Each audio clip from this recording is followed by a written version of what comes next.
We really appreciate your perspective. As I just said, you did found the world's largest hedge fund. You have been in this field for more than 50 years. It's worth pointing out to our viewers, I think it's important to note you consider yourself to be apolitical, and you say that the tariff problem is a symptom of a much greater problem. What do you mean by that? There's a financial problem. There's an imbalance problem. There are basically 5 big forces through history that drive everything. First, there's the money, credit, debt, economic cycle, in which there's a building up of debt in a cyclical way that becomes too large, and we're going to have problems. We're going to have a government debt problem. Maybe we can get into this. The second big force through time is the internal conflict force. The left and the right, differences in wealth and values causing a conflict that we're seeing it changing our political order. So the first is changing our monetary order. The second is changing our political order internally. And then the third is the great world order, how countries deal with each other. When there's a rising power challenging an existing power, and now we are going from multilateralism, which is largely an American world order type of thing, to a unilateral world order in which there's great conflict. And the other 2 factors all through history have been acts of nature, droughts, floods, and pandemics. And number 4 is technology changing. And how they are coming together are the main forces behind this. For example, there can't be imbalances anymore in that environment. Do you think that President Trump's tariffs are exacerbating what you are describing, this complicated mix of challenges that the world is facing? I think it's just a function of how well they're handled. You know, it's a reality that it's a desire to bring in tax revenue from that. It's a reality that we would like to build manufacturing and jobs here. This is a reality. That's how that's done, whether that's done in a practical way, whether that's done in a stable way, whether that's done with quality negotiations in which that's a mutual problem, or whether that's done in a chaotic and disruptive way that produces great conflict, makes all the difference in the world. Based on, do you think that these tariffs are being carried out in a practical way or a chaotic way? I think we'll see. So far, very disruptive.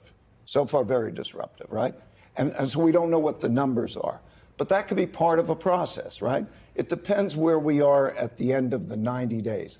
Because what was put there is like throwing rocks into the production system. And those impacts would be enormous in terms of the efficiency of the whole world, great cost. I want to ask you about something that's on a lot of people's minds, your predictions for the future. And I want to start with the R word. I know you think this is just a piece of it. Of course, I'm talking about a recession. Do you think it is likely that the United States will dip into a recession because of President Trump's tariffs?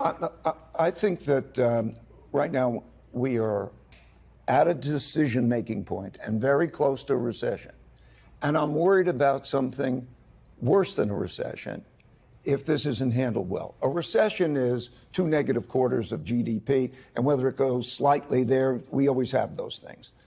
We have something that's much more profound. We have a breaking down of the monetary order. We are going to change the monetary order because we cannot spend the amounts of money, so we have that problem. And when we talk about the dollar and we talk about tariffs, we have that. We are having profound changes in our domestic order, how ruling is existing, and we're having profound changes in the world order. Such times are very much like the 1930s. I've studied history, and this repeats over and over again. So if you take tariffs, if you take debt, if you take the rising power challenging the existing power, if you take those factors and look at the factors, those changes in the orders, the systems, are very, very disruptive.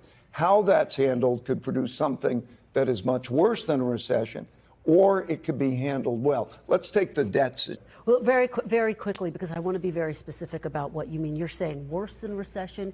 You're saying this is reminiscent of the 1930s. We should tell our viewers you correctly predicted the 2008 financial crisis.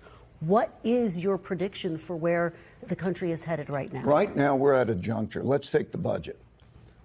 If the budget deficit can be reduced to 3% of GDP, it will be about 7% if things are not changed. If it could be reduced to about 3% of GDP, and these trade deficits and so on are managed in the right way, this could all be managed very well. I believe that members of Congress should take the pledge, what I call the 3% pledge, that in one way or another, that they will get that budget deficit down to that number. If they don't, we're going to have a supply-demand problem for debt at the same time as we have these other problems. And the results of that will be worse than a normal recession. So, and just to follow up on that point, worse than a recession, you're talking about the 1930s. What specifically are you warning of? Are you saying that it could be as bad as a depression? What's your biggest fear? The value of money. What is a storehold of wealth? That is a bond. In other words, one man's debt is another man's assets, bondholders. And so we're going to be in a situation where if that storehold of wealth is in jeopardy because there's too much supply and demand and so on, and we have a monetary inflation, we will have great disruptions. And that could be like the breakdown of the monetary system in 71. It could be like 2008. It's going to be very severe. I think it could be more severe than those if these other matters simultaneously occur. Imagine if we have a down.